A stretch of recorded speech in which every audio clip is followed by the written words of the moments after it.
An old phrase that keeps popping up for me is the fish will be the last to discover water. And what that means is that when you're immersed in something, you won't be able to see it for what it is. So the fish who live all of their life in the ocean or in the water, they'll never figure out that the water exists because it's all pervasive. It's always there and it's all they know. So you'll never find out that it actually is water until you get out of it. And then you know it's water. And this is a concept to always keep in mind because this applies to us on so many levels.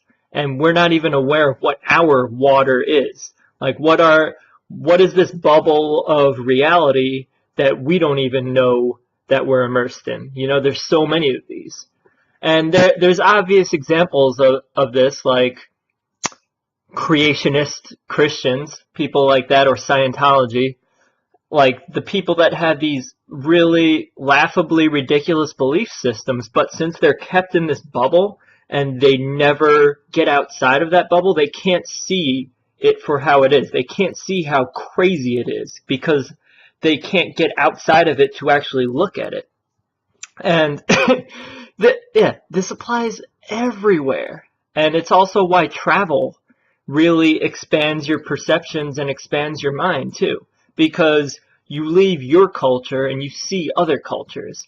So once you're outside of your culture, that bubble or that water of your culture, you're able to see it from another angle and be like, wow, you can't, like you've never seen it from that objective perspective from that higher perspective looking down on it. So that's why travel, it fosters such an expanded perception on reality, and people are able to actually realize the culture that they grew up in or that they were indoctrinated into once they experience other cultures, so they get that frame of reference. And this concept is also why the most racist people are typically in those like small towns or small communities that don't get exposed to other communities. Like this is such a stereotypical example, but it's true in most cases. Like the rednecks who are in these small country towns who have never been friends with or have spoken to black people, they're the most racist ones. But everyone that's actually like been exposed to different types of people and different cultures, they're typically far less racist because they've had that exposure. So if you're kept in this bubble, you can have these assumptions that often turn out to be false, and they're held because you're held inside of this bubble. So it's such a funny concept, and we don't even know what we don't know. Too. So this also reminds me of an anecdote about three scientists studying an elephant in the dark. And one just grabs its trunk and says, oh, this is definitely a snake-like creature. The other grabs one of its ears and says, oh, it's definitely a flying type of creature. And another one grabs one of its legs and thinks it's like a tree type of creature. And because none of them can see the bigger picture. And they're all right in some weird way because what they're experiencing is real on some level. But if you look at the totality of it, they're wrong. And the totality of it is an elephant. So that's why, like, all of these little bubble realities, whether it be religions or cultures or nations or whatever bubble reality people get themselves in, they might have a hint of truth in them. But ultimately, the truth is the totality of those realities. That's why spiritual people say the truth is oneness, or oneness is truth, because it's the totality of all of those bubbles. And is that maybe a bubble in and of itself? I don't know. Or maybe it's a void.